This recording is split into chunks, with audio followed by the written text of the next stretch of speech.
So isang magandang araw sa inyo mga idol. Share ko lang itong aking ginagawa ngayon na stairs light, no? Mga 20 mahigit na step to. So try ang ginamit natin na rubber electrical tape kasi ang issue ay nababasa siya ng ulan. Dumaan kasi yung sunod-sunod na malakas na bagyo, kaya pinasok ng ulan yung mga strip light, no? Kaya tendency pumutok yung pinaka driver niya. So nawala ng power yung mga ilaw dito. Then pina-check na din ni owner yung mga ilaw na kailangan palitan. So dito tatanggalin natin itong mga electrical tape dito sa ating pinag-splicingan.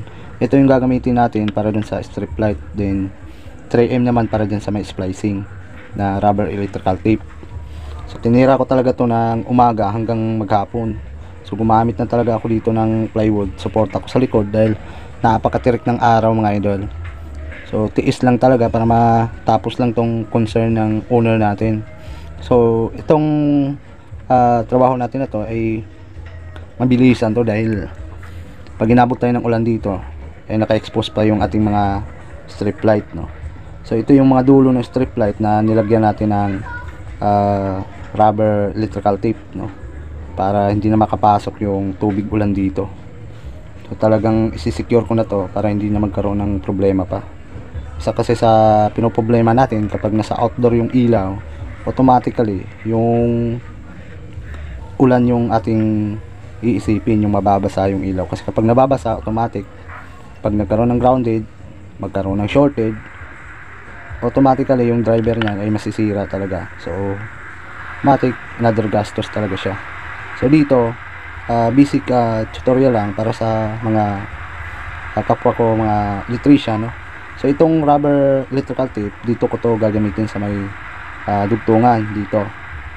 So ipapalit natin siya dito sa electrical tape na nakabalot. So totally hindi naman ganong issue yung electrical tape dito na nakabalot. Hindi naman siya pinasukan ng tubig, no? Hindi naman nagkaroon ng shortage dito. So ang pinaka issue dito is doon sa may strip light mismo kasi electrical tape lang ang binalot natin doon. Then sobrang lakas ng ulan ay di natin alam kung saan dumaan talaga yung tubig. Kapag tubig talagang mahanap ng paraan para magkaroon ng shorted ay wala tayong magagawa talaga. So dito isinecure na natin talaga yung ating gawa para hindi na maulit yung ganong problema. So dito i-share ko sa inyo yung pag-apply naman ng liquid electrical tape. So nabili ko lang din to sa online mga idol. So simple lang yan, papahid mo lang siya doon sa may dulo ng strip light, no? Diyan sa may wire na yan. So dyan, then hintayin nyo lang siyang matuyo mga idol. So hindi naman siya maamoy, no? Sakto lang na yung amoy niya. Then yung ano niya, yung pinaka rubber niya na yan, yung pinaka liquid niya is malamig siya sa kamay, no? Pag dumikit naman siya sa kamay, kusa naman siya natatanggal din. Pero kapag natuyo na siya dyan sa may pinagdikitan natin ay hindi na talaga siya basta-bastang natatanggal or mapapasukan ng tubig, no? So secure na secure yung ilaw nyo dito mga idol kapag ito yung gagamitin nyo. So kapag nagtanong kayo kung saan nabibili yan, is nabili ko lang din sa online, no?